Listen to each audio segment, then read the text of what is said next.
Apparently Oh, there's a issue or a backlog at Amazon, so we're waiting for them to sign off on final approval, but it's day to day when book 2 will be out. In the meantime, I've done a upgrade and revision of my website to accommodate things as to where things are at. So what I have now is I have a bundling page on there. It's buy book 1 and 2, so you don't have to buy 2 of one and then send me an email on it saying I really want one of each. So you've got a bundling on page 3 for both books. And we had to be a little bit creative on how to do that with the platform that I'm using, but it's now up. And I've also upgraded on the media section there as well, and on the contact the author. So the contact the author is a lot clearer and easier to use. And I've cleaned out all but one of the old media ones that I have up there, and I put up 15 videos. That's all on book 1 and book 2. And if that number rings a bell with the amount of sections, yes, there's a 2-hour radio show that I did with another host that covers each section, and done in a way where you get information on the section, but with the host that I was using, it was a good opportunity because she's of Christian faith, but of a lot of hard, tough questions that she can't answer.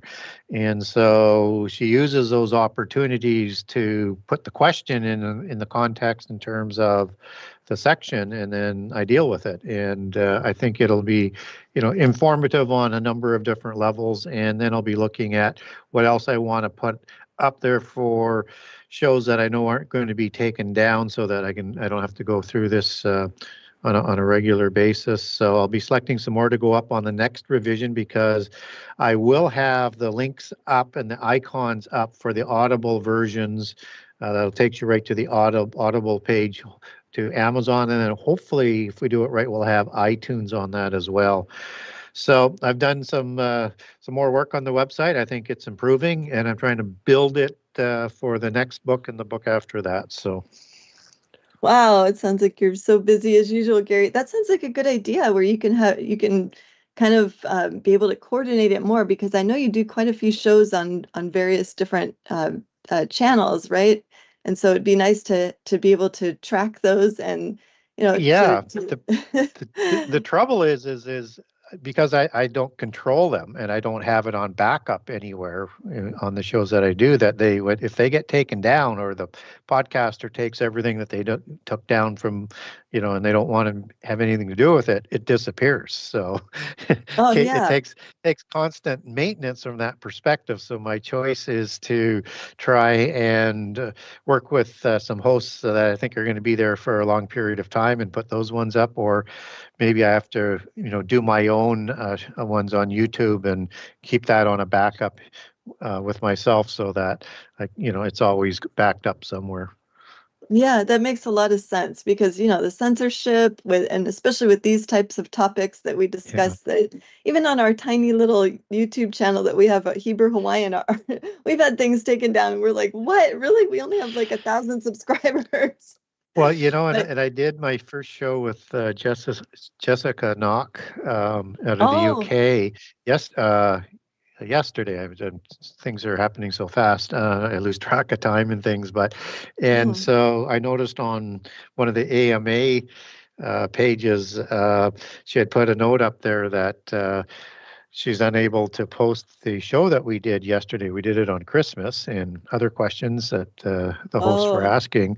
And so I'm hoping, I don't know why she's not able to put it up, but it's something to do with the internet, not with her, that they're not permitting her to do it. So having her send me the link and I'll put it up. But those are when you don't control your own backup and things, those are all the things that you deal with. So.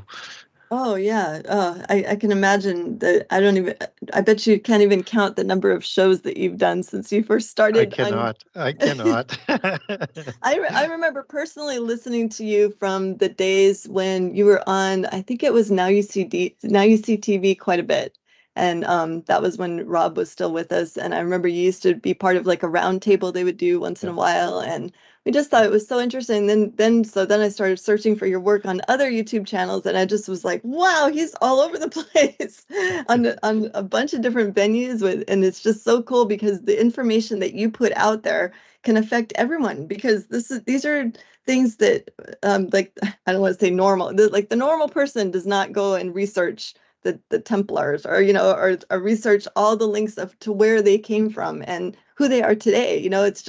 It's something that you've been gifted with, Gary, and I just really appreciate your research. And I'm really grateful too that you have published works. So as you guys heard earlier, Gary's published 2 books, 2 amazing books. I'm almost done with the second one. It took me a lot longer to get through this one than the first one, but I'm taking it very slowly, and I'm just really appreciating the last section of this where it links to prophecy and basically how we can apply all this from the Bible to our lives today, and how things can pan out here in the last days.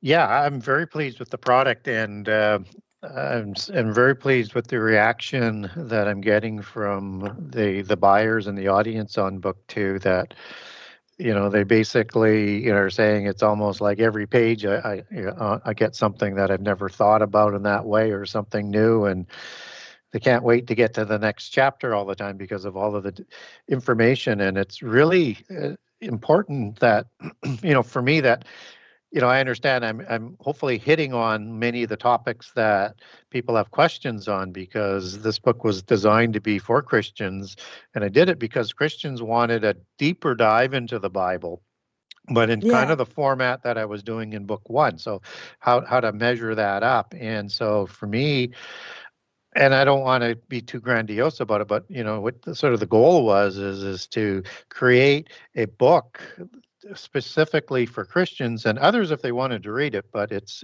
clearly targeted at Christians and quite deep into the detail of the Bible and the Old Testament, but not only to bring the Old Testament to life, but to have it come to life in a way for Christians that they can more easily answer the more difficult questions they have for themselves within our faith, that we have to choose Jesus every day, and we're attacked every day, and they're trying to throw doubt on what we believe every day, and the enemy is the opposing forces are very determined and very skilled in doing those types of things. So I'm hoping this gives ready answers, and it's also interesting reading as well, because if nobody wants to read it, then they're not going to, it's not going to do you any good. And if they start the book and they don't finish the book, that doesn't do a person any good as well. So you have to sort of write it in a way that they want to continue to read more.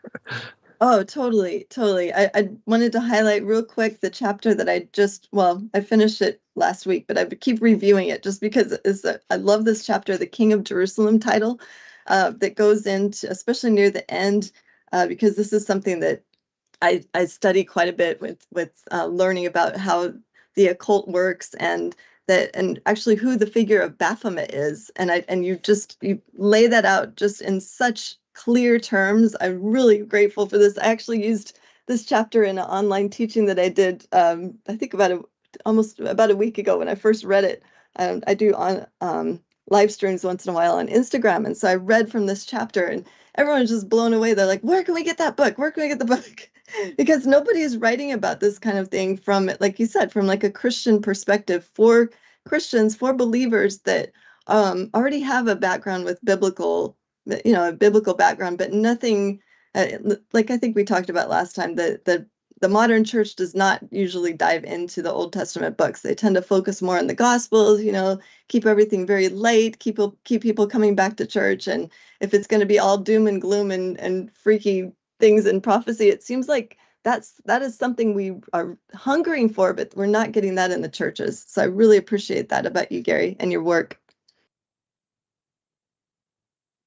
Thank you for Gary? those. Yeah, thank you for those very, very kind words. And there's some really interesting stuff. And if you don't know who Baphomet is and how that interconnects, there's not very many places where you're going to be able to go to see that. And it's to me that chapter is worth the price of admission, let alone the rest of the book. So it really starts to connect things, and I didn't quite finish it. I didn't want to get too long and get people too lost on Baphomet, but it means Father Mithra. Wow, And really? he's Yes. and described as an Icarus angel, which is a mighty angel in Greek in the book of Revelation. And he's a horn god, Mithra. And Mithra is the god of Mithraism, but that's a branch religion of Zoroastrianism. Oh, And really? yeah. And then when you start to connect that back to Lord Maitreya, which literally means, an alliance and a covenant, that Lord Maitreya is when you pull that word out, it's Mitra, the first part of the word Maitreya. And again, this is talking about an Indo-Aryan god who comes at the end of every age with destruction, and then starts anew with the New World, and it's very much akin to Shiva, is the creator god, but also the destroyer god. Destroys the first world with fire, and then creates a new world thereafter.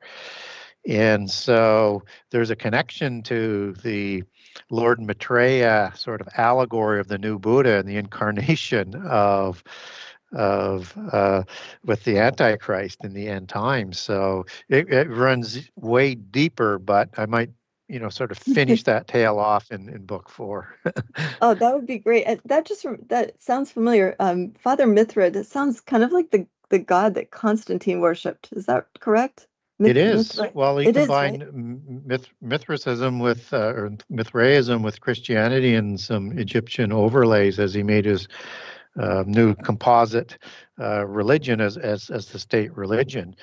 And what's interesting is you have terms like father that's in Mithraism, and it was Latin for word was pater, and very close to Peter, right? Oh, And yeah. they called their priests father, and that they wore black robes, and it's just you once you get into the details of the religion, you see how much of that imagery was put into the Roman Church.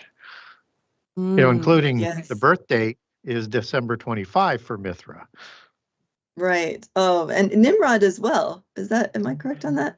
Well, that's what some Nimrod, people Mithra. say. We really Okay. don't have, good information on that, but Nimrod would be considering himself to be a reflection of Mithra, or whichever name of an equivalent god in any of the pantheons that you're utilizing, and that they would, in their mythos, probably want to link their birth date the same as the god that they're representing, and gives them the divine right to rule. So if you think about, and book 2 sort of gets into this but doesn't quite connect that dot between that connection and Nimrod. Nimrod, he is going to intermarry with the Elamites, which is the Olamine giants of old, and start the royal bloodlines with the Indo-Aryans, which are the giants there, and Olamim.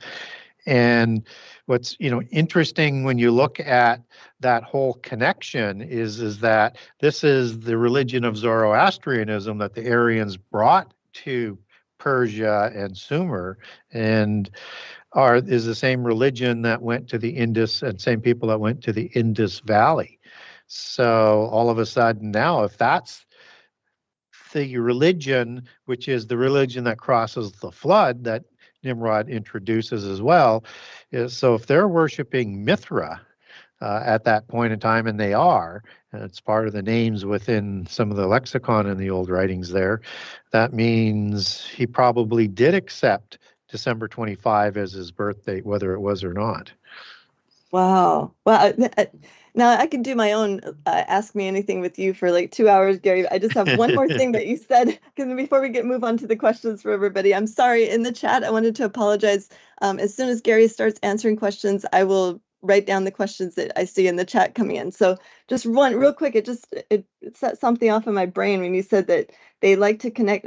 I'm thinking that the royals and probably celebrities do this today, since we talked last time. They're kind of the same type of entities here. But you mentioned they connect their birth date to the deity that they worship, because they feel that, they have that divine right to rule. Do you feel like that is something that the royals have done and that celebrities have done? Like they pull a birth date out of a hat, well, not really out of a hat, but they look at where the deities are that they worship, and that's how they link their birth dates. It's not necessarily the one that when they're born.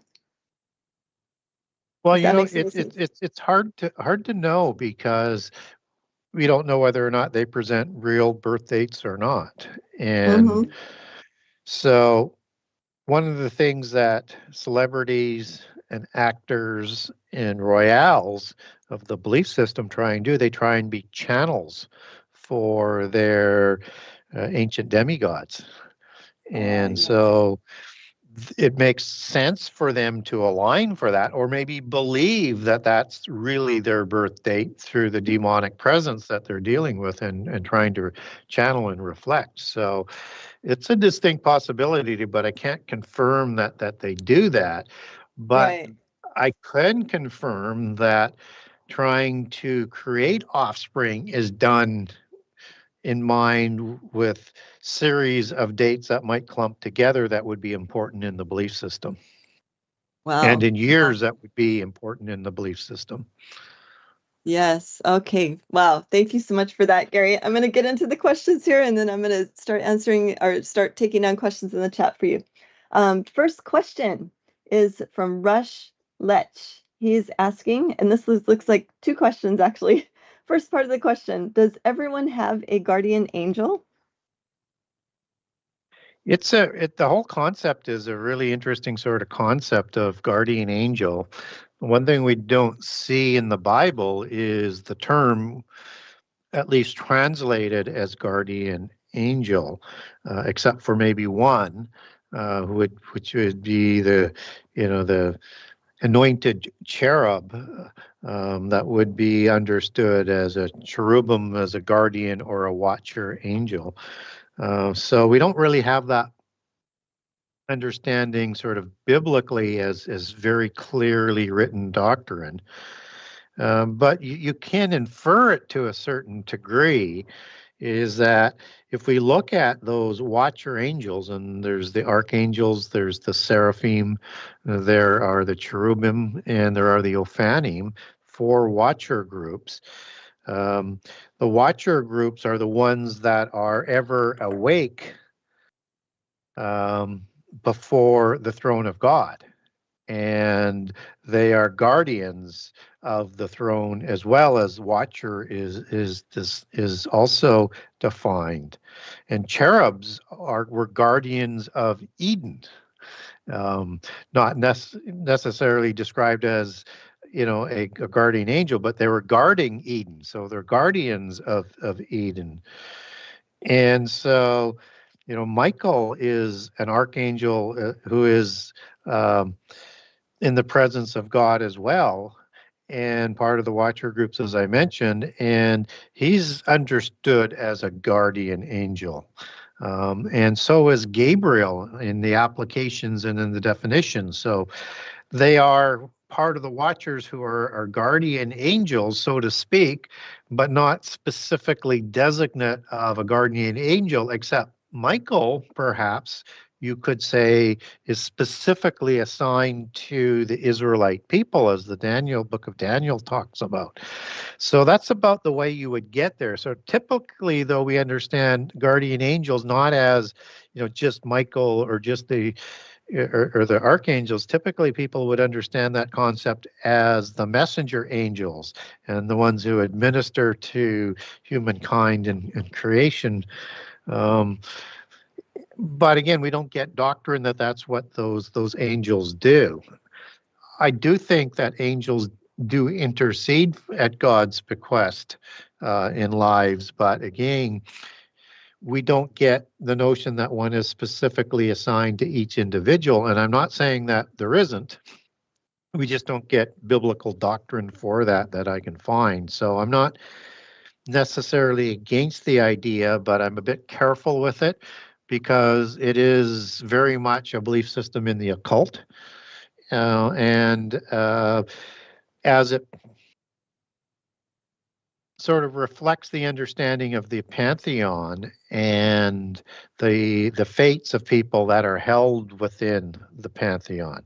So they dictate what's going to happen to humankind. So, and then as such, you would have possibly a guardian angel assigned to you for good or bad. So I'm careful with that doctrine. Okay, great. Thank you so much for that, Gary. And the second part of Rush's question is, what does 444 stand for? So that comes out of numerology for the most part, of number mysticism in the occult. And in mysticism and in number mysticism in particular, and its typical variations, certain numbers, and there are many numbers, but prime numbers, for example, are very, very important, as with other numbers are. And when you have a repeating number, that usually will become an important number, like just as you have 444. So typically in the occult, and again, biblically, I've not found anything linking this, but it's interesting that Arba is the number 4 is what it means. And Arba was the patriarch of the Anakim, and one wonders whether or not it means, and he was also part of 4 angels, possibly, that were in Kiriath Arba, Hebron.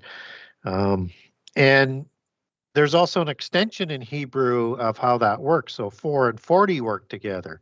I'm not convinced you could go to 44 with that definition and then 444 with that. I'm not that deep into how the Hebrew numbers were utilized. But I know there's a connection, by tens, and there may be connections by the same number that is all attributed in a larger meaning, but I don't have anything I could speak specifically at that. So I only have information that I might be able to provide in terms of how the occult would look at it. So in the occult, they look at it as an angel number. And it is definitely sort of understood as a generic understanding of healing, but more of change and transformation. And in the healing aspect, it would be healing in a positive way for change. And as you extend that into its deeper meanings in the occult, it means, with the change and transformation, more of an awakening or an ascension. And this is the sort of the knowledge cult and things that you do to try and become, a god in the physical world. And so and that awakening and ascension is understood to be more of an extension of the of the intended shift of the awakening or ascension or transformation. So it's like you're on a path, would be how I would put it, and it would be one of those terms that would be associated on your path. And it's also looked at as something that would come from a specific angel as a message specifically to you. And this being in the occult a guardian angel, and it would be something that would be signs or things that would help you in that transformation, that change, that awakening, or that ascension into wherever you are on that path to godhood. So again, we want to be careful as some of these doctrines overlap onto polytheism. That's how they perceive it.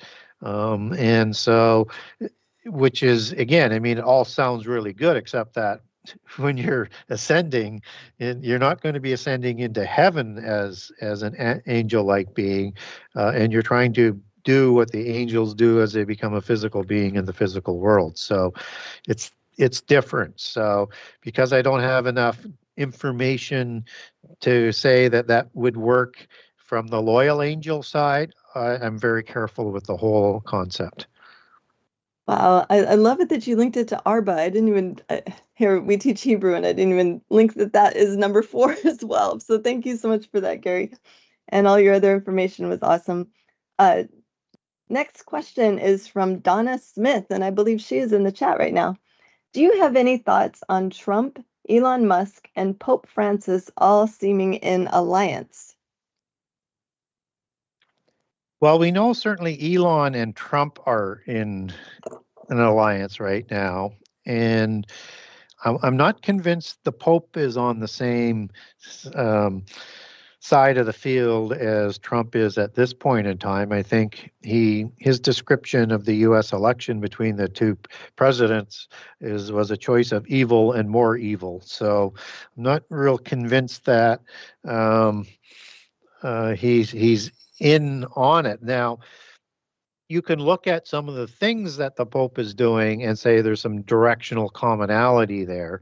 And I certainly wouldn't dismiss some of that. So the Pope is certainly trying to make the new Babylon within the Roman Church, and he wants to be the spiritual center of the New World Order. And in fact, they're even preparing to baptize aliens. And so you see this socialist movement with the Jesuit control of that church and into that global national socialism or national socialism on a globalist scale that you see that sort of synergy on. And he's very much a part of the globalist environmental movement and the globalist migrant movement and all things like that. I wouldn't quite say Trump and Elon Musk are on the same page of all of that. But if we look at Elon Musk, he is obviously a mover and a shaker in the world, and he's got very large influence with Trump. I don't know whether he has that influence with the Pope. I've not done research in that direction. And his work that he's doing on AI really is a red flag for me, although I love the other things that he's doing in terms of free speech on Twitter and the technology that he put into electric cars, and he wants to have a government that is more efficient.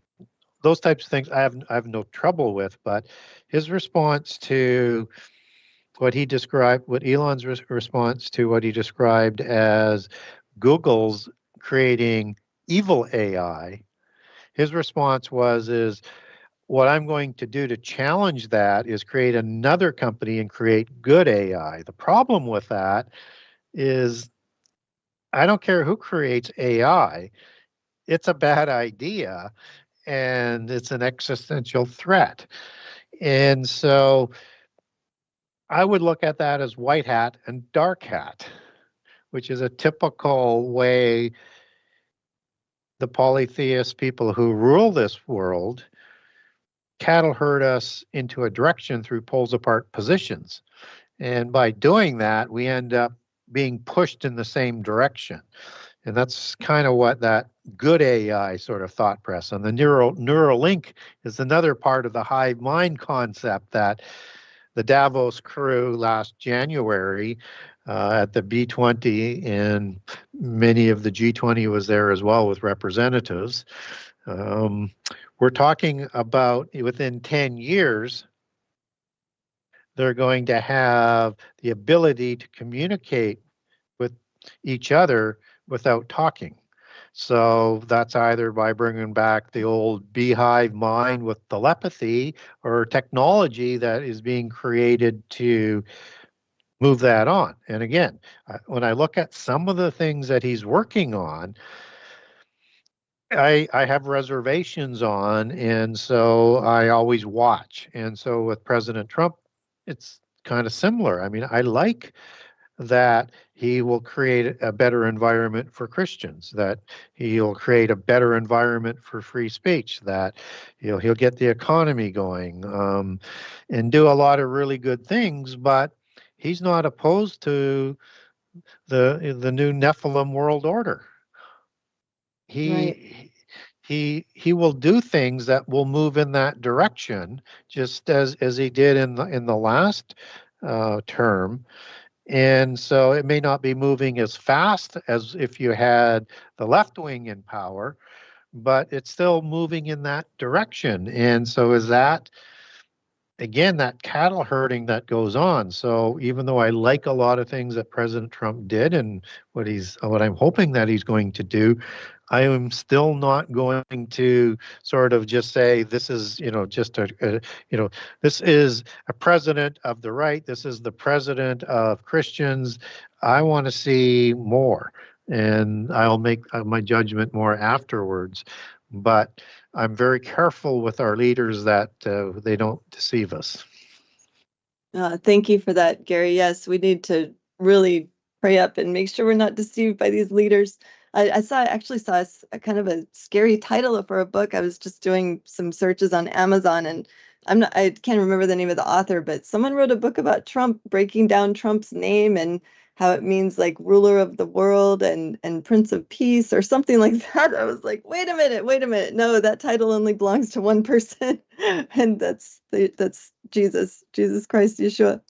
But okay, next question. Thank you again for that, Gary. From Dale Stevenson. He's asking, how much truth is in the Harry Potter series?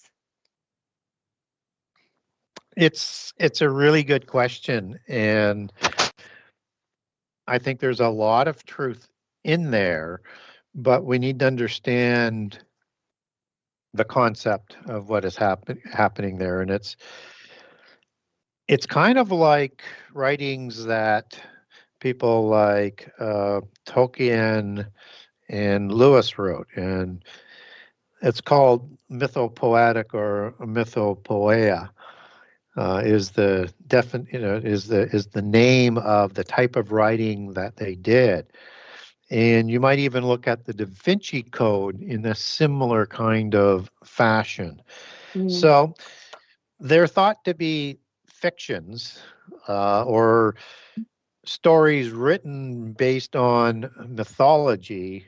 And what they do is they create these really interesting stories, and the art of it is storytelling for self-understanding or for their belief system that is being portrayed in that writing. And it's kind of like a fairy tale concept as well. And this goes back all the way into prehistory, so that when we get like works by Ovid or the classics in Greek, they are great stories, and there's a lot of history that's in there, but there's also a story that information is embedded into.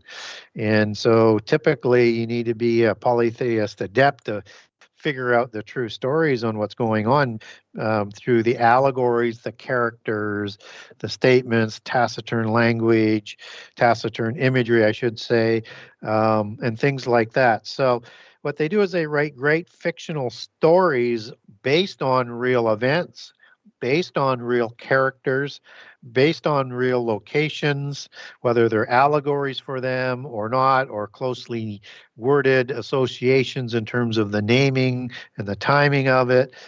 And that they will have genealogies put in there. They'll have their polytheist religion put in there, and anything else that they want to put in there that only the adepts will understand, and they know most people won't like it. And the craft of it is that it's a compelling, entertaining story. And so we need to understand, I think, Harry Potter in that sort of manner. I mean, it's extraordinary writing. I think she went to 100 publishers who refused to publish her because typically children's books don't make any money. And so the publisher who did publish her sat down with her and said, I shouldn't publish your work, but I just have to because the writing is that good.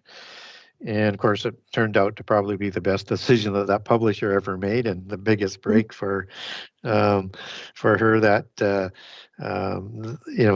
get that out on the market and started everything as we know it today.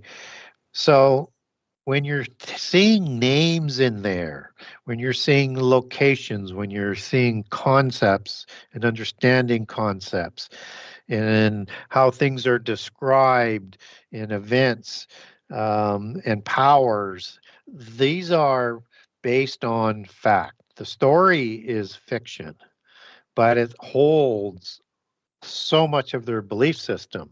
So what do I mean that what they're going to be encoding? They're going to embed magic bloodlines of the wizards and the priests. They're going to talk about white magic and black magic in their typical dualism. There'll be good people and there'll be evil people in their good and their typical dualism. They'll have mystery schools, which is obviously a big part of Harry Potter. You're going to have interdimensional and portal travel. You're going to see dragons in there. You're going to see white elves in there. If you don't know what a white elf is, it's different than a little dark elf.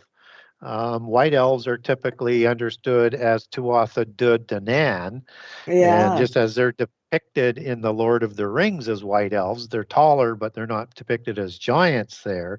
But they have the blonde hair or the red hair. They have hazel eyes or blue eyes, very pale skin, and they give them these elven fairy ears, which I'm not convinced they had, but it's part of their allegory of the white elf. And so we have like Draco Malfoy in there, and he's one of the, he's part of writing a dragon. He's got this silver hair, just like you have in the House of Dragon, right? And he's very pale skinned, and Draco is a transliteration of dragon. And dragon comes, as we understand that, as it comes out of Greek, is drakont and drakonta. And that means a watcher god, a watcher angel. Yeah. And with the akin to Drakon, it's a dragon, serpent, seraphim angel.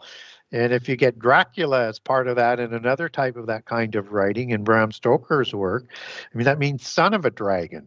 And of course, they pasted on Vlad the Impaler, who has red hair, pale skin, hazel eyes, and a whole bunch of other things, and went to a mystery school in Austria. I mean, it's embedded with stuff that you don't even notice it. You just watch, but it's communicating things to people who have been educated in it. You're going to have significant amount of alchemy that's used in this type of writing.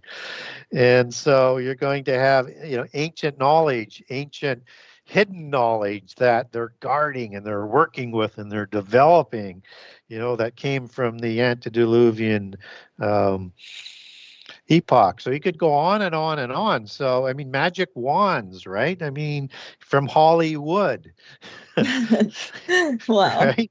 And holly is very much a spiked leaf, and they used to make thorny crowns out of that to put on their kings, as in the holly king or the oak king or Odin or Cernunnos or Cern, who's the horn god. I mean, their imagery is just so deep that it's called a fiction, but those in the occult who are adepts, they understand so many levels that they study it.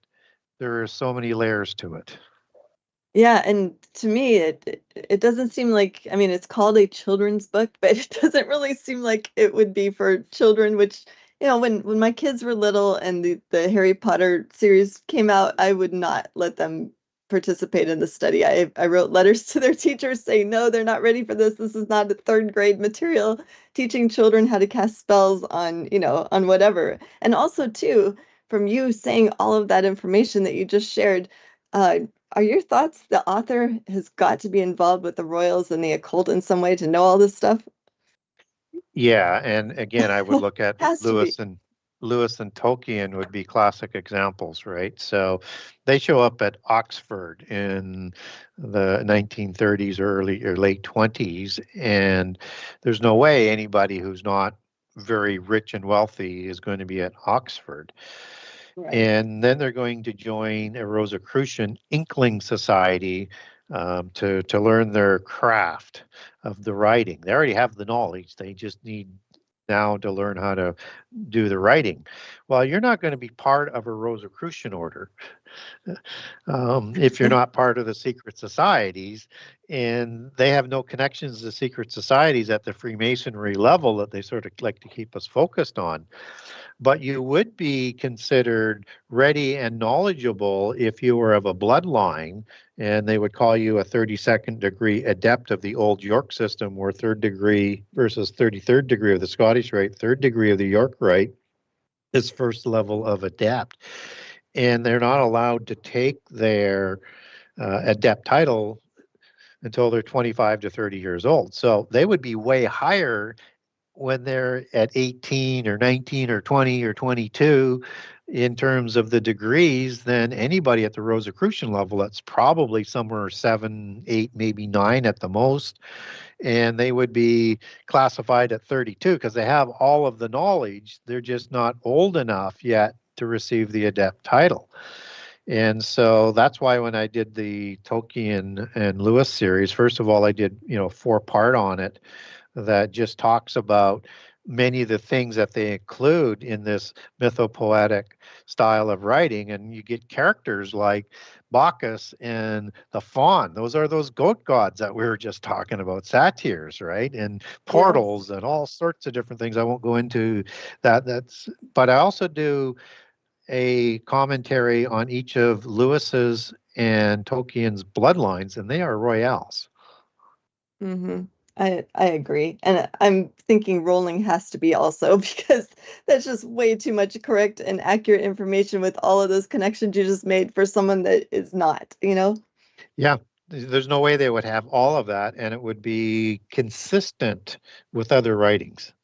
Yes, exactly. Well, thank you so much. And the Da Vinci Code the same way. Oh, totally, totally. In fact, I was going to ask you along those same lines. I didn't ever watch this movie, like, when was it? Maybe 15 years ago, but have you ever watched or heard of the Spiderwick Chronicles? No, but it sounds interesting for sure. Well, it's on Netflix, so if you're looking for something to watch, I don't know if anyone else, I didn't want to watch it when it first came out. I just thought this is way, like, probably too steeped in the occult for me to want to see it. But 15 years later, things have gotten even more so like that with the whole media and entertainment industry. So it's pretty light compared to things that are being released now. So if you want to take a look, Noble and I watched that last night on Netflix, and tons and tons of symbolism. I think that you'd enjoy it, Gary. I'll give it a look. I'm sure I could find a lot of interesting things in there.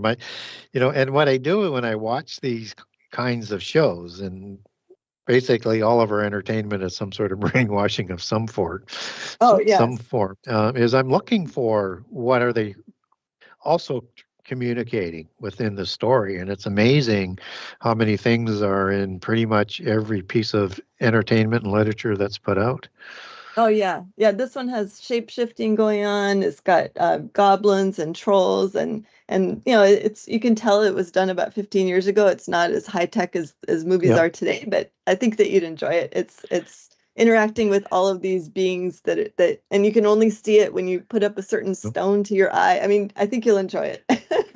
Not giving too much away. Yeah. And so I think, in places like Hollywood and other places where they've got writers that are doing the scripts and stuff, I think they're fed the information by the Rosicrucians. Oh, they have to be. They have to be. It's just there's too many like so-called coincidences for that to not be going on behind the scenes there. But okay, great information. Thank you, Gary. Let's go one more question by Dale Stevenson. There's more questions after this, but this is Dale's second one. He's asking, why does the Holy Bible say that Jesus Christ was unremarkable in appearance? Yeah, it's a really good question for sure. And it's not like we get a lot of descriptions of what Jesus looked like. And I think there's some important reasons as to why, things that we may have to speculate a little bit on. So the passage that I'm aware of that would be what Dale is probably referring to is in Isaiah 51, 1 through 3. And in there, it says that, and this is a prophecy. So this is describing the arm of God, and that's going to be coming. And arm is an interesting word. It's a different Hebrew word than you would see for branch, but it's the same sort of meaning. And also, as arm, we get that in other imagery as sitting at the right hand of God, right? So there's all sorts of really good information in there for us. And so he says, that there was no comeliness in him. And that means it's Hebrew hadar for magnificence or majesty or splendor, or as a shining one, or as very fair skinned and very fair hair, and the fair people that are described in the royals as within the Bible and outside the Bible. And that he had no beauty. As in meaning no beautiful appearance or handsomeness or comeliness. And so I think this is this distinct language that is being described that when the Messiah was going to come, even though he's the King of righteousness, and he's the Word of God with us, he's not going to show that almost boastfulness of the fallen angels or the shining ones of the bloodlines. He's not going to be of that strawberry red hair or blonde hair, that jet black hair. It's not going to be that type of appearance. And I think it's because when Jesus was going to be coming, and this is for the Israelites so that they would not miss the coming of their Messiah. That's sort of a lot of helpful hints, was that you shouldn't be looking for this conquering king. You shouldn't be looking for this Nephilim type character or this fallen angelic type of being that, is so popular amongst all the Gentile nations. You should be looking for somebody that isn't going to strike you as this is my Messiah when you first see him. And that it's not about his physical nature, because that's of this world, the soul and the body, versus the spirit, who is the word that becomes flesh. And so it's about what he says as the word of God. It's about the knowledge and the insight and things that could not come from a human nor an angel of such spectacular level of understanding, that's what will speak for it, so that people who are going to be looking for the Messiah are paying attention to the reality of what he says and what he does, and that they're in perfect harmony with the scriptures, and no variance in any sort of way. So that the only way you're going to continue to pursue him out is not because of how good looking he was as in a movie star. It's because he wants you to listen to what he said, because that's the calling. And so I think this also goes to Matthew 5, 13, where the meek will inherit the earth. And he's role modeling that.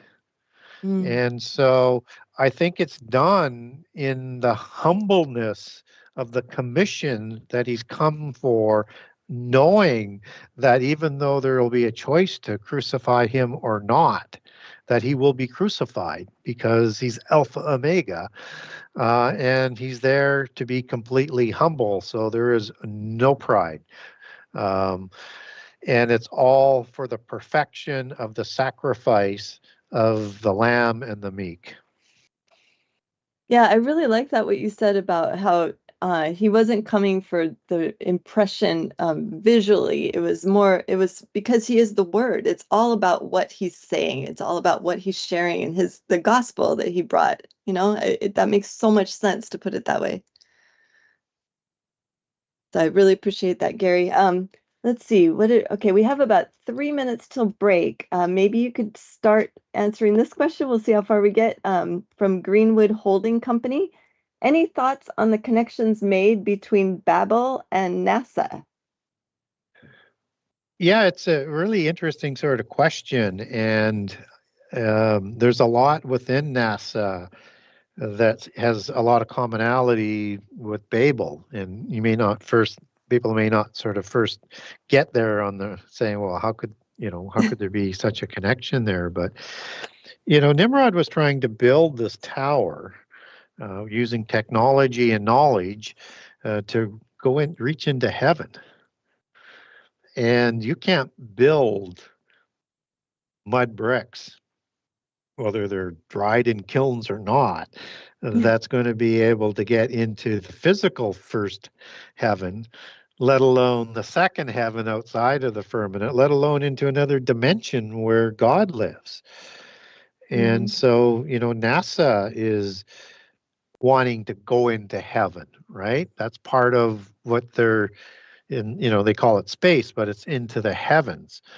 And so there's a interesting sort of connection there in the technology. And, we don't get it biblically, but you can certainly, through the polytheist versions of Babel, as they understand Babel as not meaning confusion of languages, but Bab as in gateway or a portal, and Elu or El, which is an angel or a god.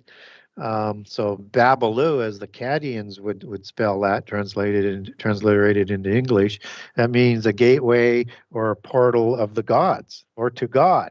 And so Nimrod was likely wanting to go into heaven to kill God, as he's talked about in polytheist versions, or into the dimension where the pit prison is in Hades and Sheol. That's in the earth, but in another dimension, and to let out many of the watchers that are a main part of his worship. So you've got those sort of aspects on it. And so this is man-made power, and it's an idol that's being built to worship there. And what they're worshiping is the heavenly host, the Shemaim, the heavenly ones, just as stars and planets are represented allegorically as gods and angels, both biblically and in polytheism. And this is the host of heaven that we're told not to worship. And so you have everything that's named in the sciences to do this, which comes out of the 7 sacred sciences, which is designed to honor the pantheon of gods, not to include God on anything and to slander and lead people away from God. Okay, Gary, they name everything after their pantheons, and I'll continue after the break. Okay, sounds good. Thank you, Gary. See you guys after the break.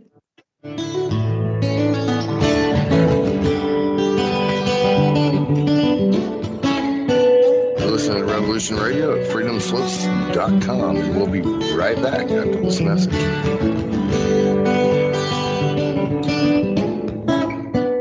We will not comply with the institution's sick illusion. No, it won't be televised.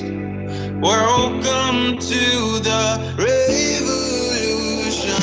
We will not comply with the institution's sick illusion. No, it won't be televised. Welcome to the revolution. They're trying to dumb us down. Don't want us to make a sound.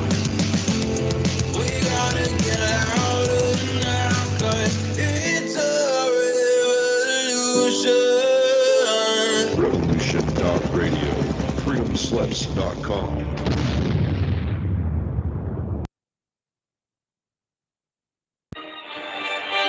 Welcome to Coffee Rants with Dan. I am the spiritual anarchist, Dan Arnold, your host. Tune in for what's really happening every Thursday. That's Thursday at 9 a.m. in Studio A on Revolution Radio. They keep us in fear to manipulate us. They want us ignorant so we're easier to enslave. They make us murder one another so they don't have to do it themselves. Only you can break their mind control by healing the contradictions within your belief systems that allow you to accept their lies in the first place. The time has come for us to remember our divinity, who we really are, to return to what we are meant to be, a service to others, to return to nature, and to reclaim our birthright, that which is freedom. The truth will sound belligerent because it is in direct opposition to lies. So get angry, because anger is sacred, and together we can unite and rise. Rise from this darkness. Humanity, assemble.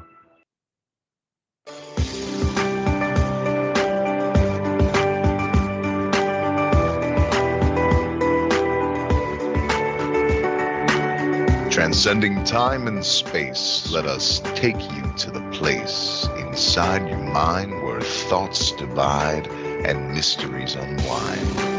Join us every Monday evening right here on Revolution Radio at freedomslips.com from 8 to 10 p.m. Eastern Time. And you will catch the Fenton Perspective with our great host, Lorian Fenton. Come listen in as she shares her amazing stories from the past to present, along with all of her guest secrets to the future. That's the Fenton Perspective every Monday evening right here from 8 to 10 p.m. Eastern Time, only on Revolution Radio. Oh, and you don't need to expect us. We're already here.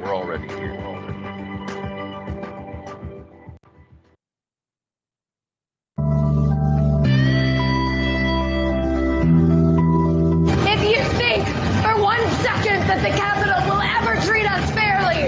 You are lying to yourselves because we know who they are and what they do. This is what they do, and we must fight back.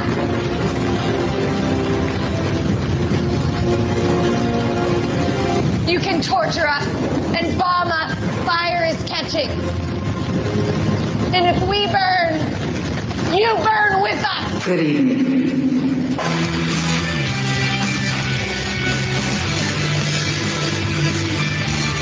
Are you awake yet?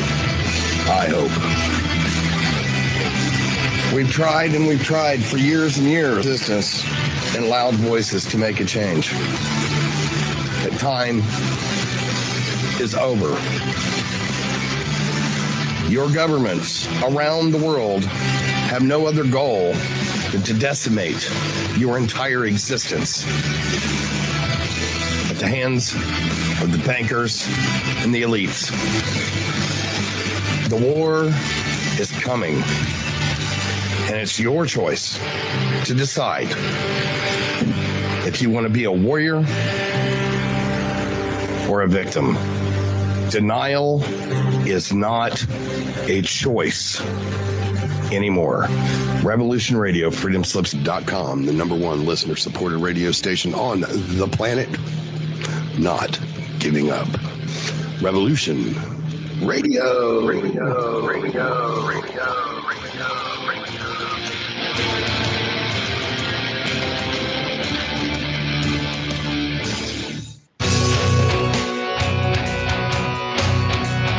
All right. Thanks for listening while we took that short break here at Revolution Radio, freedomslips.com. And now we're going to get back to your host.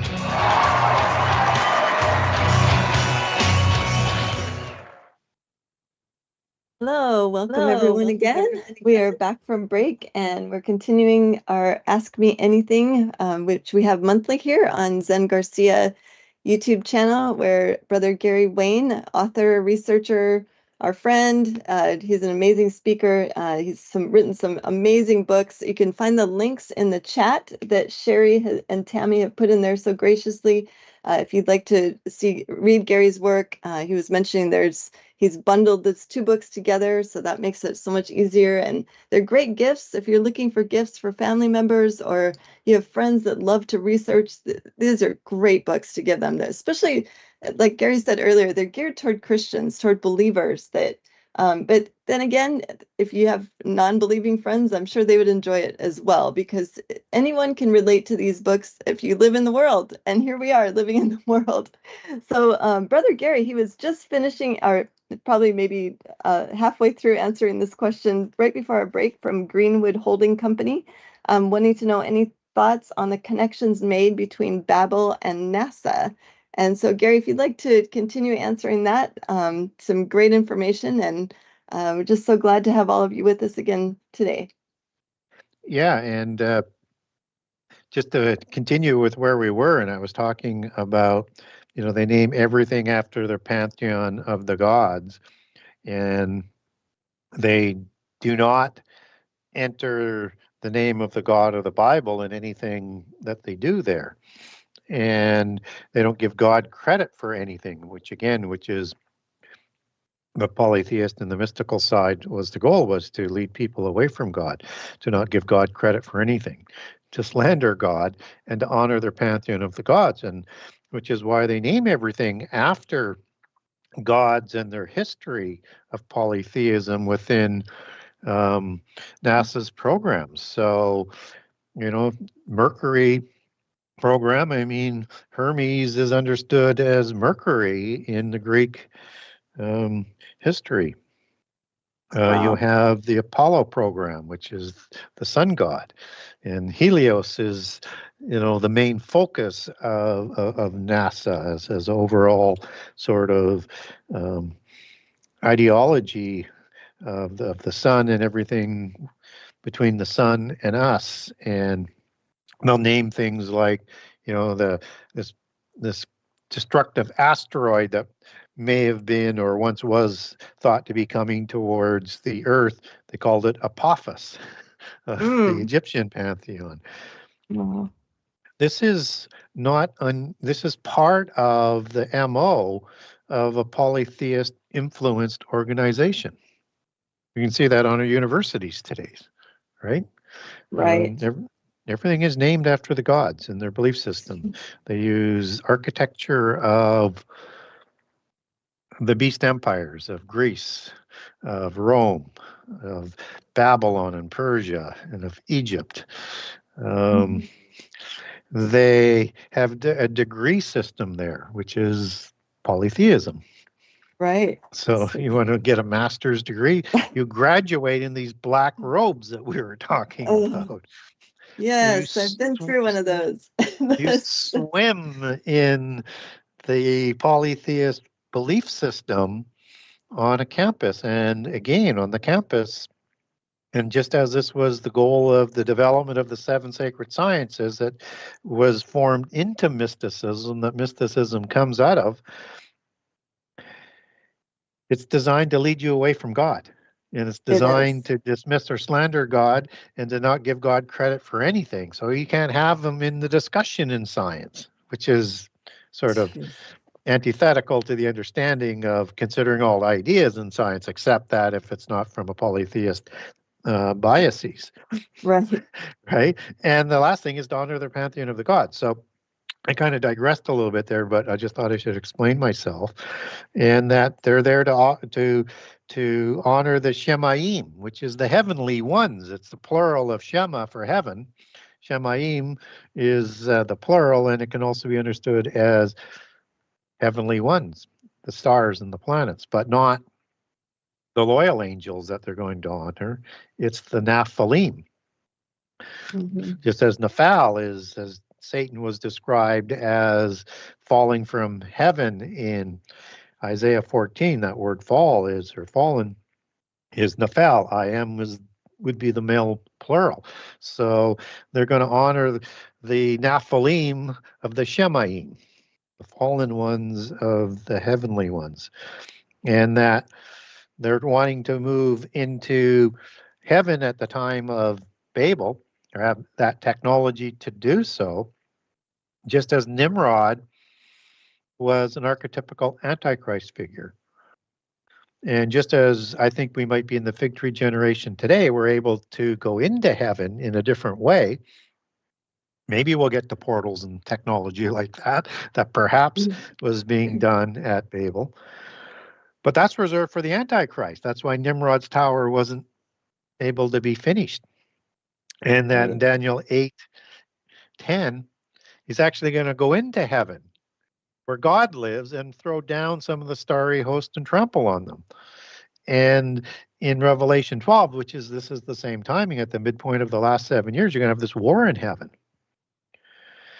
And so when we look at what Nimrod was trying to do at Babel, we're seeing that with the technology development today, and perhaps this is the time when you would have organizations like NASA that are trying to do the same things that perhaps Nimrod was trying to do. But even if we're not in the fig tree generation, everything about them is an underscoring and a promotion of the Babylon religion for the end time. Understanding Babylon, which is the great universal polytheist religion, is rooted in the Hebrew word Babel, which is the religion that surfaces after the flood, whether it's Zoroastrian you want to call it, the Babel religion or Babylon religion, or Enochian mysticism. It's the religion of the giants before the flood that is given to Nimrod through Hermes, who we've already talked about with the Mercury program here, as being the same individual. All of the ancient knowledge and the mystical religion that he imposed at Babel, which is probably why the name is Babel, and all the religions that come out of Babel are the daughters of Babylon, the daughters of Babel. And we're going to see that religion resurface in the end times. So there's a lot of connections in there, but you can make these kinds of connections with any of the globalist and polytheist organizations because they display it in everything that they do, and including the writings, as we talked about earlier. Right. What you said about college, that is so true, Gary. I mentioned I went through one of those ceremonies when I got my master's with the black robe and the black thing on my head, the hood that they put up, and to top it off, when we walked through the graduation ceremony, they were shaking my hands in a very strange manner, pressing down on a certain knuckle very hard with their thumb. And when you're in the system, when you're in all of that, I didn't know what was going on back then. I just thought that they squeezed my hand like really horribly hard, a lot more than they would have had to. But now that I'm out of it, I can look back and totally see that was an entire ritual, like you were saying. And the black robes, as we talked about earlier in the show, is the robes of the priests of Mithraism and Zoroastrianism. And it was also the robes of the Albigensians and the Cathars. That was the religion of the Knights Templar adepts who worship Baphomet. Oh my goodness. They're all connected. And you're right. It's just, it's all over the place. You can tell that we are like in modern day Babylon right now. Yeah, it's just the more you dig, the more connections. It's endless. Oh my goodness. Well, thank you again for all that information, Gary. Next question is from Kyle Hoff, and he's asking, Gary, do you think we are the sons of God / angels in our former estate? Well, a lot of people think that, and I think differently. And I get there because I need to reconcile passages of the Bible, and I can't reconcile some passages with that. I think it's an interesting concept for sure. But here's where I sort of fall on it based on some scriptures that what I would call inconvenient scriptures to a particular idea. Hebrews 9:27-28 is that every human is here to die once and then the judgment. And so angels don't die. And yet, and we sleep when we die, waiting for our resurrection and judgment, that we all fall under the judgment, but because of faith, we will be saved from the punishment of that judgment.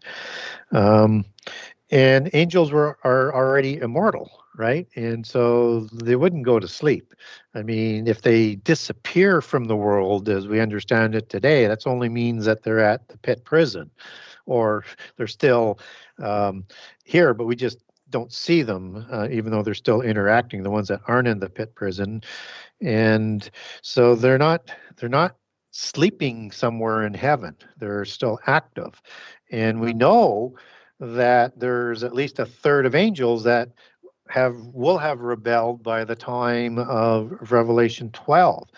And so all the ones that were forming the pantheons before Revelation 12 and into our history, they're not part of that bank that are made into human spirits. And that's another area where I get into a difficult area to sort of reconcile, is the two words that we sort of rely on for the understanding of a spirit are ruach and pneuma in the Greek. And so when you look at the meanings of ruach and pneuma, we get an understanding that there's more than one kind of spirit, and there's the Holy Spirit, the ruach of Elohim, as Holy Spirit is introduced to us in Genesis 1:2.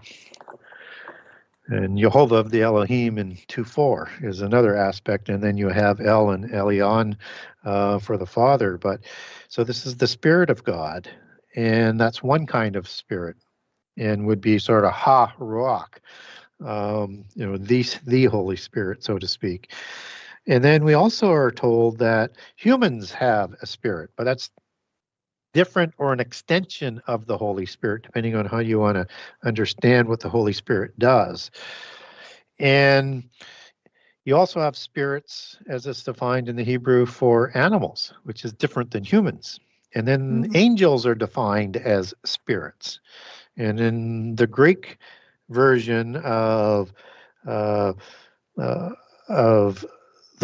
spirit, that's pneuma, it means, again, Holy Spirit. It means humans. It means the spirit of animals, and it includes the spirit of demons and angels in the New Testament definition. And we know demons are spirits, and they're called spirits in some of the other definitions. So you can link all of those into different kinds of spirits. And of course, we know that angels are a different being than us, just by some of the things that I've said, that demons are the Xeroxed or the counterfeited spirit through taking a physical body by fallen angels to pass on their DNA, to sort of pass on that counterfeit spirit into the demonic world and the royales. And then humans are created differently than angels are. And so you have these distinctions of the spirit. So we also know that all the names that will ever be, all the names of the beings were written in the book of life from before creation. And that all beings whose names are written in the book of life will have an opportunity to leave their name in the book or have it blotted out. And then when you link that back to Hebrews 9, the angels who are already immortal, the ones who have blotted theirs out, there aren't going to be unblotted. They did that long ago for the most part. And I think for all of the part, but because we're not told when all the angels rebelled, I leave a crack open that some may have rebelled afterwards, and maybe even continuing to rebel. But I think that becomes more unlikely the further we get on and into the end time.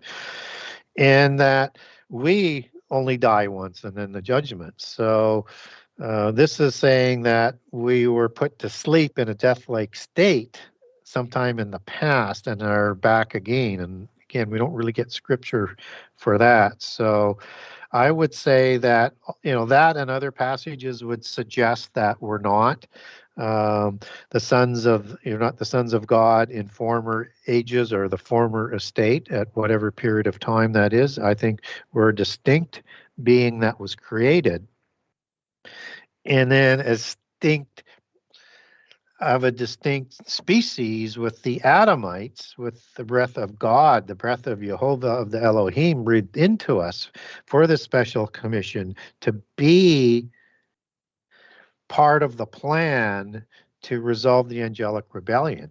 And in that part, be raised up to be like angels, and then to judge those fallen angels in the future time.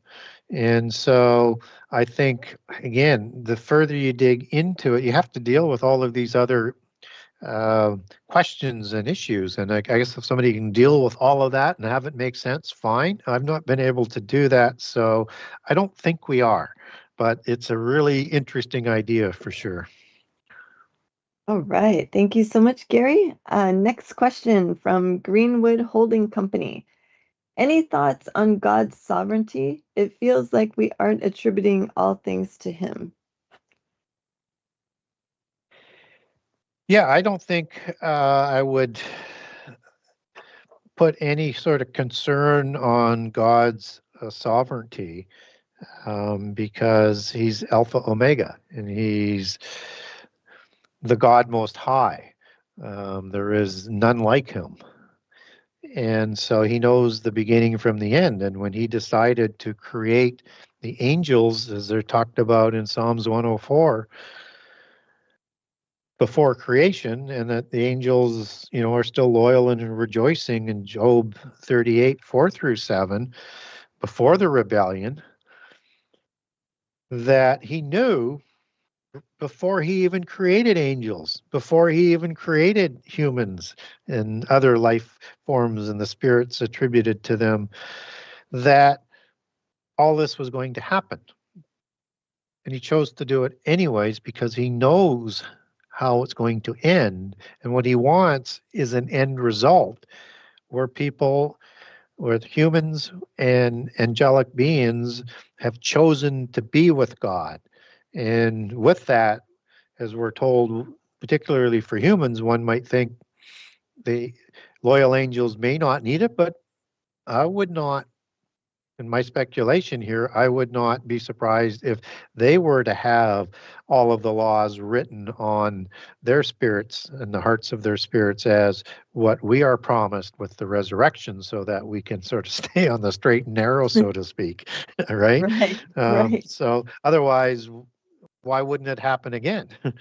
And I think that's an important part of the millennium, to show us that even after 1,000 years reign of Jesus, when Satan's released from the pit prison for a short time, he raises an army and goes to Jerusalem to try and defeat Jesus and the empire. And humans have rebelled, just like the angels did when they had intimate knowledge and already had their immortality. So that's the humbling part for us going forward, and why we need to have the laws of God written on our hearts and spirits. So I think what we see going on in this world today is a complete result of the rebellion of Satan first, as he's recorded in Isaiah 14, and the fallen angels who followed him, and thus the Nephilim, and that they're here to lead people away from God. And they do that through their spurious offspring and the followers of the religions created to worship the fallen angels. And they do not give God credit for anything. And they degrade God and slander God at every chance they get, and use their spurious offspring to do it with those beast spirits. Just as we understand the beast type of spirit are the ones who slander celestial beings. Right. And so, and what they do is they have their offspring and the followers of the humans within that regime that governs this world, the visible ones for the invisible ones. Everything done in that religious cult and culture is to honor the pantheon of the gods. And so, does God want this? No. But he's greater than free choice. And so he lets it play out so he can arrive at the desired goal, and that there are no excuses. You either choose God or you do not. Yes. That's so true. And that I'm trying to find the address or the verse that you were quoting there about how they'll speak evil of dignitaries. I think is one of the translations where it says that. I'm trying to think if it's First or Second Peter. It's around that area somewhere in the Bible, Gary. But I'm familiar with that. I just and it's so ironic that it would be those entities that are speaking evil of dignitaries, because a lot of people try to take that verse and make it like, oh, this it says right here in the Bible, you're not supposed to speak badly of politicians, is how I've heard it interpreted really horribly by pastors. Have you heard that before? Run that by me again. I kind of got. No. The verse where it says you do not speak evil of dignitaries, something to that effect, and pastors turn that around and say it should be interpreted as do not speak evil of politicians when they're speaking. Oh. They're talking about the angels. Yeah, no, I've not heard that passage being turned around. It's Yeah, it's very poorly interpreted there because yeah. Dignitaries are not politicians, that's for sure. But anyway, okay, thank you for that answer. Gary, we'll go on to the next question. This is from Faith Parent, and she's saying that she said, I'm related to the Windsor English royals. Am I a hybrid? And this is Faith speaking. Yeah, it's a really good question. So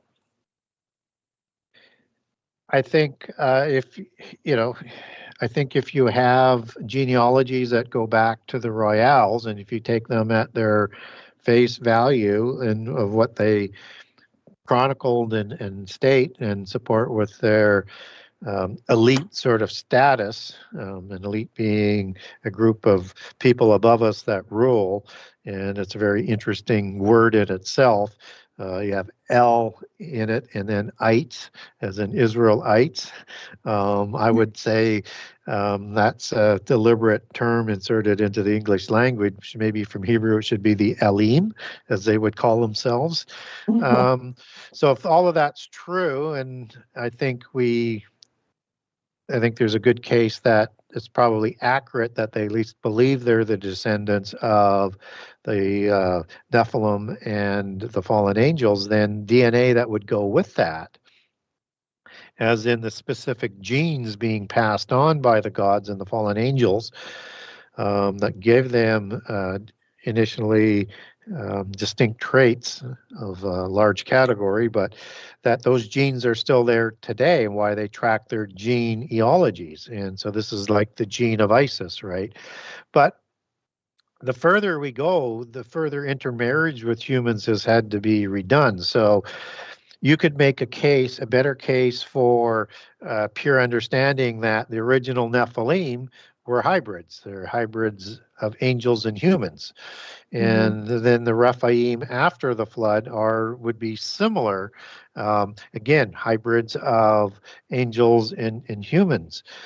And then when the giants as hybrids intermarried with humans, and biblically we know this is the case, as with Horim, daughter Oholibama, who marries Esau, and Horim, daughter of Seir as well, who marries Eliphaz. They produce the Amalekites in the latter case versus the Amalekim giants. And so that would be what they call the hybrid human and giant. So they're a smaller giant, and the Egyptian excretion texts, called them the Shazu.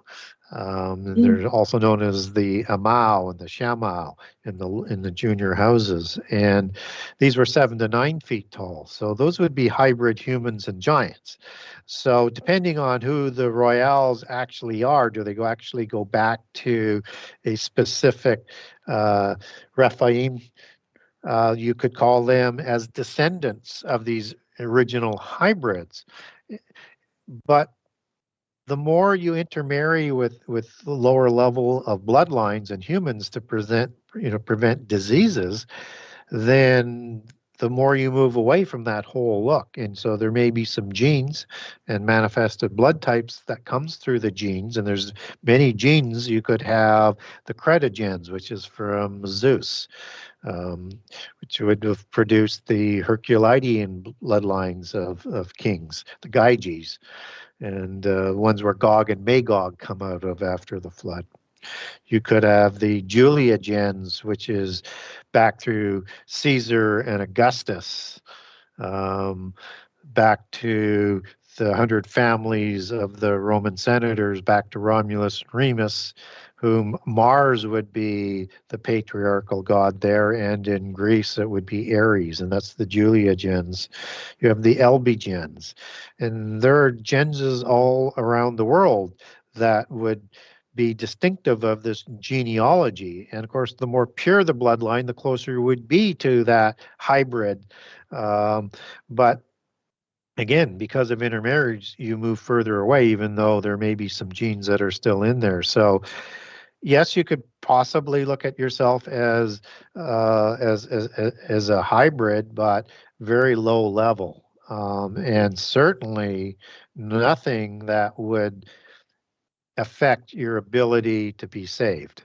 And I think the sacrifice of Jesus covers all of the sins, if that's where faith is going, except for the blasphemies against the Holy Spirit.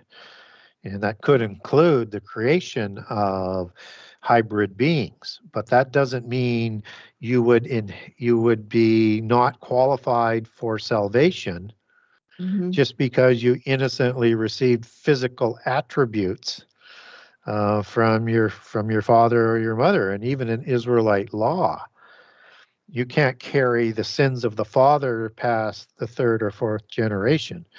So it's all about your choice to choose God or not for salvation, and that you have a lot of genes that are mixed worldwide, and you don't have to be part of the royal bloodlines to have some of those genes, because if you go back far enough, you could probably make that genealogical connection, but it's just been, widely sort of spread. So we aren't held accountable for things that we inherit innocently. But if we willfully were to go about to change our physical and therefore corrupt the spirit, willfully do that, then that would start to cross that line. And we see something like that line crossed with the mark of the beast, where those will be punished like the fallen angels and like the demons that are sent to the lake of fire, not for the second death, but to be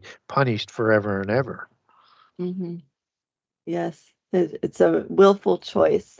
And I was going to go back to when you were talking about all the bloodlines from Esau's son Eliphaz and Aholibama, and those are in King James anyway. They're called the Dukes of Edom, and it's such the language that they use to call those guys the Dukes, and how they still use that term today in the royal houses is not a coincidence, I'm sure.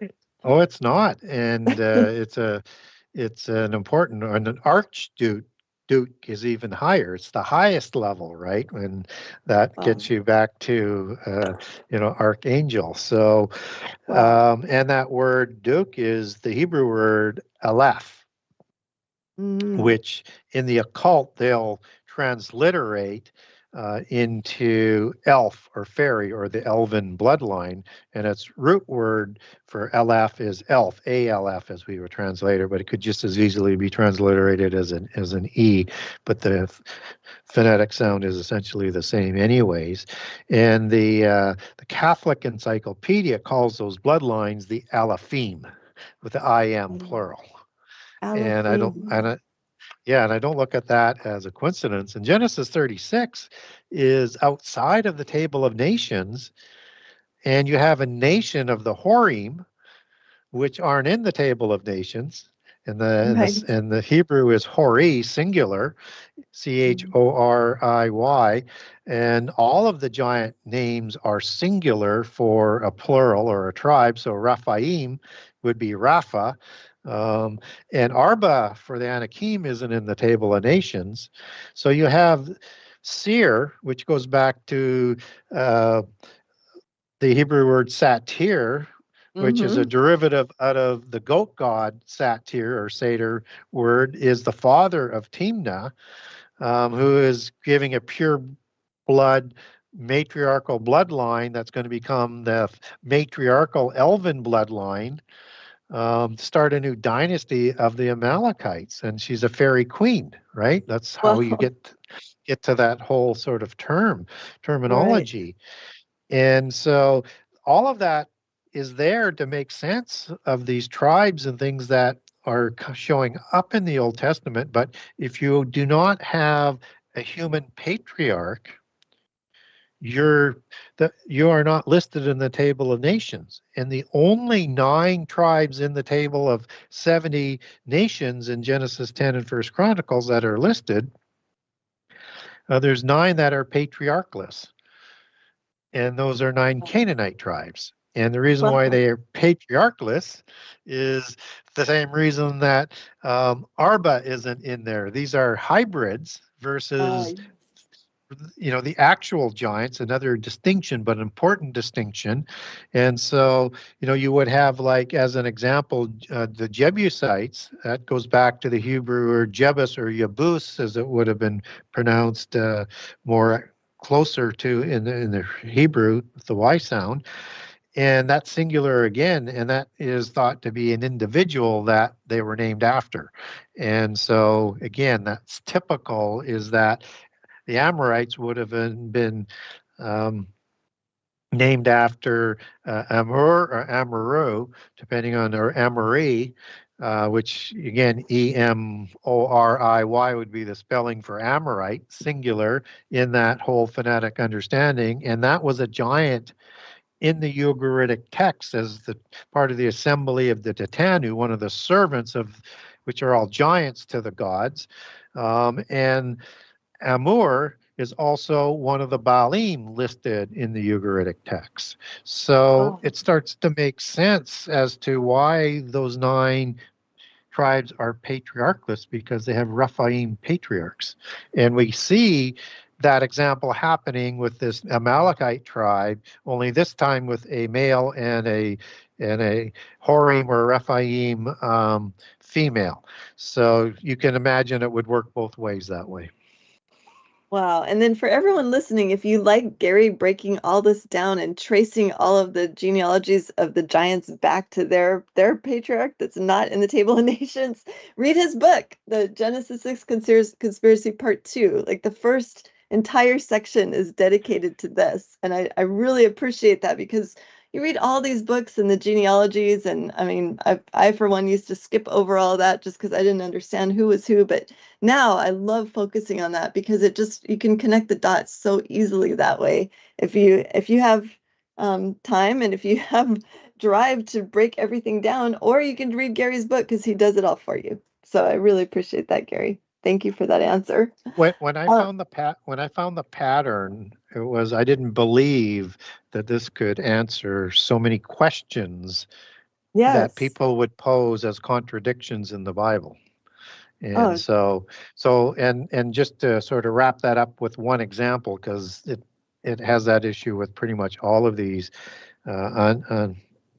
unexplained tribes that show up, let's put it that way. So in that account with the Amalekites that Timnah and Eliphaz start, they postdate the first example of Amalekite as it's translated in Genesis 14 in the War of Giants. So it's like a few generations and probably almost a couple of hundred years difference. And so if that's when the tribe starts in Genesis 36, how do they show up, 100 to 200 years before they were created? Well, that's because they're eponymously named after the giants. And I also take the Amalekim back to patriarch as well for people in the book. So I found it absolutely astounding, and it's just mind-boggling that you could actually figure out through the clues left in the Hebrew as to who the patriarchs were. And it was typical that they would name places and locations, or patriarchally name these places after these great heroes, which makes perfect sense because they were the kings. Yes.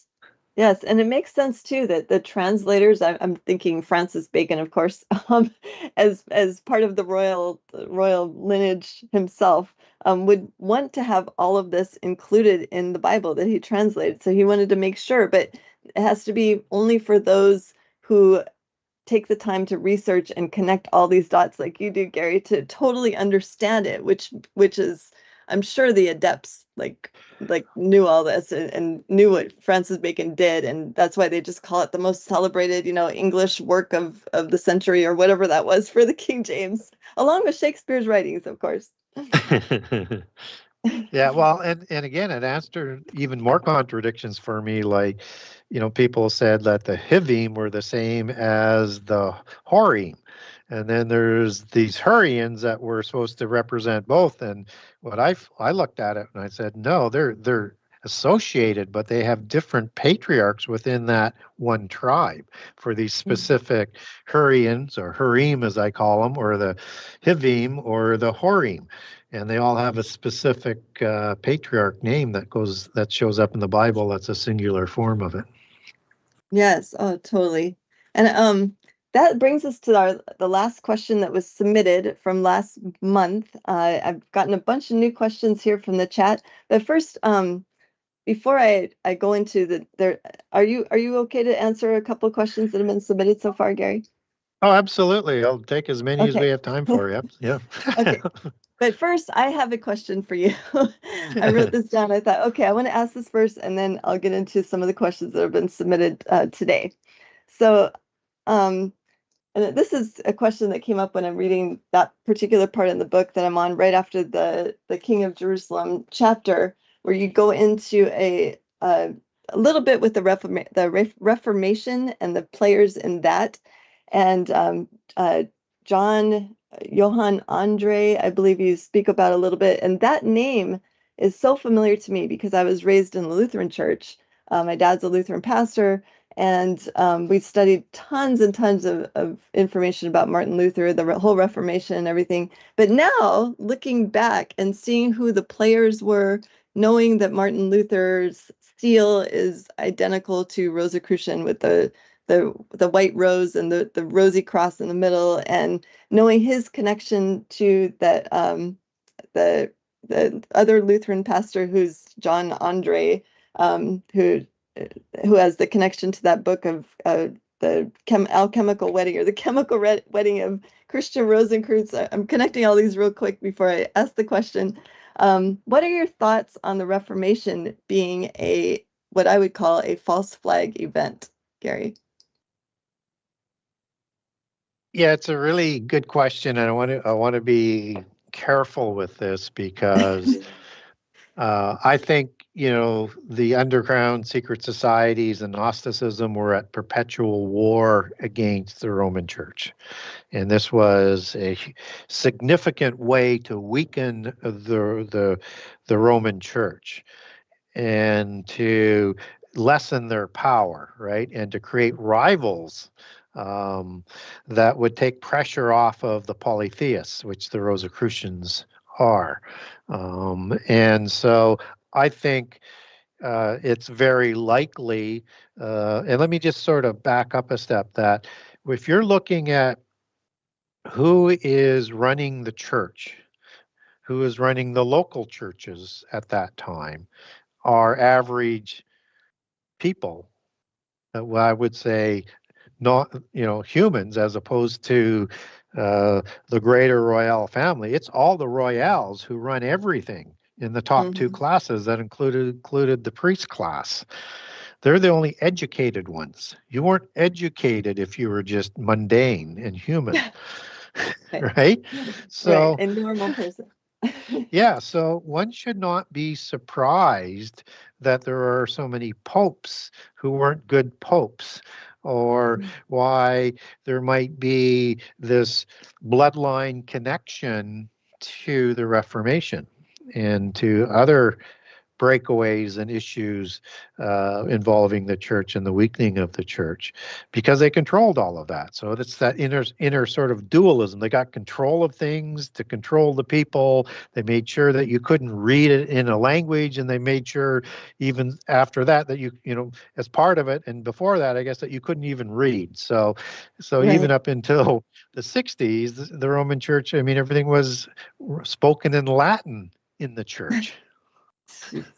Like, how was that for any of the average people who weren't educated? I mean, Yeah. it's absolutely, we look at it today and it's absolutely extraordinary in all the wrong ways. And so, but God's Alpha Omega, he knows all of this. And so just because Constantine perverts the church doesn't matter, because God knows that the Bible is going to get spread around the world through the Roman Empire. And God knows that the KJV Bible is going to be spread through the English Commonwealth. And God knows that with the Reformation, it's going to free so many Christians from the oppression of ignorance, to not be able to know the Bible and have to have it interpreted for us, and creates all sorts of opportunities to lead us astray. And so it ultimately turns out to be a really good thing.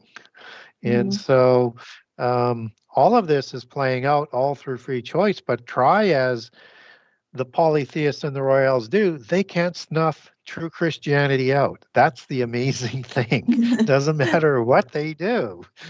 It's Right. like the old Bugs Bunny with the coyote and the roadrunner, right? It is. That's a good visual.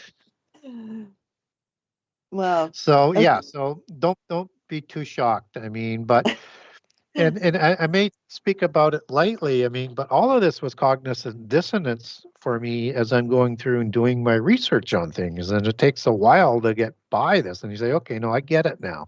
I get it now. I don't like it, but I get it now. So Yes, I as well. In fact, when I first read through your first book, I had to stop at certain chapters. I had to skip the whole chapter. It was just too much at that point.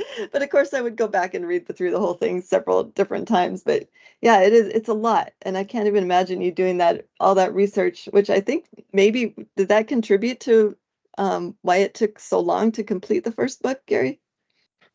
well, yeah, in part because not only was there so much research that I had to do, and way more to do than when I thought when I first writing it, and I write about in the preface that I would walk away from this project many times Oh, I and can saying, see this why. is crazy. Yeah. Nobody's going to believe it, and I don't want to do it anymore. But Yeah. but and I'm quite stiff-necked on things. So, but it's like I could not ignore it. I'm always called back, and things Yes. would trigger me to go it. And if I had a issue on getting information, it would inexplicably come to me, or I would stumble across it in the most surprising of ways. And so through, I'm kind of like that stiff-necked individual, but eventually I kind of get there, I guess. Well, I'm glad, like Jonah, that you continue to listen to God leading you back to it, because we are all so blessed by it, Gary. And speaking of being blessed, our friend Daniel Sullivan submitted a question to me yesterday, and so among many other questions. Is are really interesting questions. Do we have time to take a Daniel question on with the time left? I'll try if we. Yeah. Well, we can do. He submitted to me yesterday before the show, so I'm not sure. I can either go with that, or I can go with one that I think that you can answer quite quickly, because we do only have about 10 minutes left. Yeah, let's do one that for sure that we can then get done. Yep. Okay. This one is from Trizzle, and they're asking about an argument for Azazel as a separate entity than Samyaza. And if, in your opinion, have they had run-ins with Satan? I'm not sure I understand the second part. I understand, if I understood it correctly, that Shemyaza and Azazel is two separate individuals, and would both of them be at odds with Satan then? Was that how it would be understood? I think so. I think that's what they were trying Okay. to say. So, I mean, I would first thing go back what Jesus said, and basically when he's talking to the Pharisees, a house divided can't stand, right? So, I would think that there may be some rivals, but they recognize that Satan is way more powerful than they are. So, there may be some rivals, but they're like the lieutenants. They're the right-hand people. If I classify them as two, and I don't, but the right-hand individual is part of the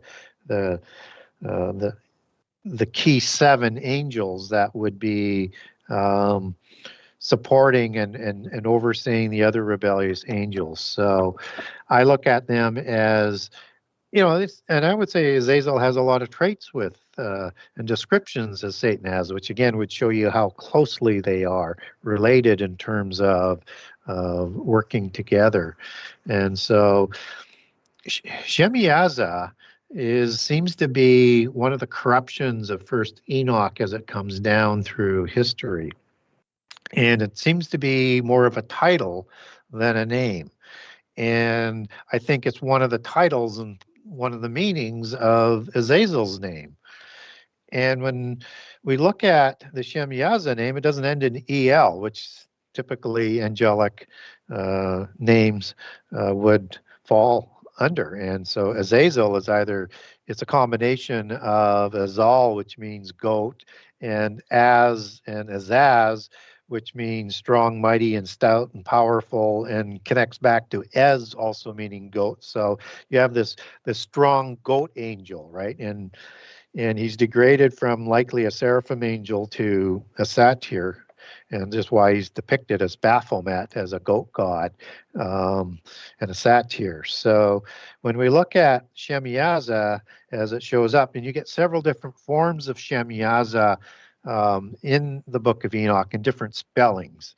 But basically, you have the first part, which is Sam or Shem, which is the Hebrew word for the same word that's used for the men of renown. Shem, the name of one of the patriarchs of the post-Diluvian world and son of Noah, and it means of renown, of fame or infamy. So it's got a meaning attached to it, and that in part goes back as well to Shema, which is the singular form of the Shemaim. So the heaven, or the heavenly one. So he's the infamous one of the heavenly ones in the first part of the name. But again, it's reflecting a title like Abaddon does as a destroyer. And that doesn't end in EL, right? So, right. And Azazel is really kind of the destroyer of the antediluvian world. He's the one who teaches most of the illicit knowledge and all of the arts and crafts and strategies to do war, and with the technology that would go with it to destroy the world by fire if it's allowed to play out to its ultimate end, with the violence and the wars that the giants bring about, with the rivals between them. Now, Yaza, the second part, is a Arabic and Zen word for an angelic being. So now you have this conglomerate of the compounded word, which is referring to a goat god, and it was referring to I'm sorry, that's the Azazel part, is referring to a infamous or famous and powerful mighty angel that is an angelic being. And so it's like a title. And maybe perhaps a different name of Azazel. And angels were thought to have as many as 7 different names, particularly the more powerful ones. So Satan would have, I mean, I don't even know, maybe he has more than 7 names. We're not told all of them. We know some of them. And also look at, who is this Gadriel in the Garden of Eden? Right? Because Satan is the one in Eden, as we know biblically, and he's a cherubim in Eden. So that's probably Gadrael is his cherubic name. Yes. And so the serpent's not likely Satan either in Eden, because he's in his cherubic form. So, and Gadrael, you can actually take that back to the original Hebrew, and it means wall of God or God's wall, depending on how you want to define it, but it's the same words there. So I think they were divided through understanding of titles and names to be talking about the same angel, but you get different formats of Azazel showing up in forms of Shemyaza, and you also have AZ in the Shemyaza name. So AZA right at the end. So again, sort of etymologically, you're going to have that connected back, because if it's the AZ part, because it doesn't have the final Z on there for Azaz, it still means mighty, which is a derivative of Azaz.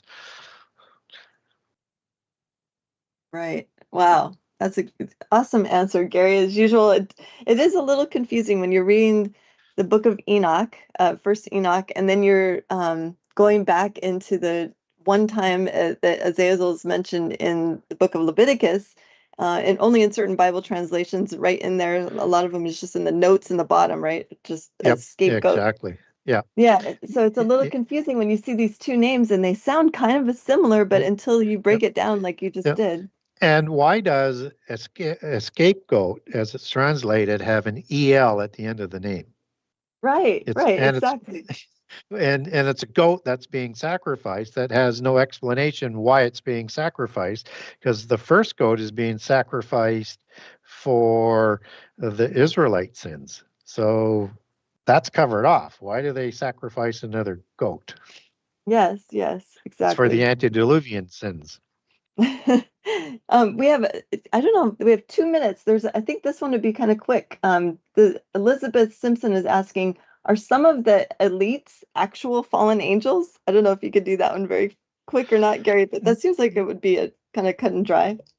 Well, if they wanted to take a physical form, they could. At least they could in the past. We don't know whether they can continue to do that today, but I think we'll see them in physical forms in the end time. So the simple answer is yes, they could take a physical form and create their own genealogical history and, rule from there. I don't think they are. I think they are wannabes of the gods, and they look at themselves as the spurious offspring of the gods or fallen angels. But by definition, they could do so. But and we know angels can take from the Bible, as in Hebrews 13, where they don't have to be seen and understood as an angel in a physical form, because we're told in that passage to be nice to strangers unless we come across an angel unaware. And in the Sodom and Gomorrah story, the two angels aren't recognized as angels at first when they go with Jehovah the Elohim to visit Abraham, but when they go into Sodom, they're understood to be angels and judges. So they have the ability to be noticed as something greater than a human or not.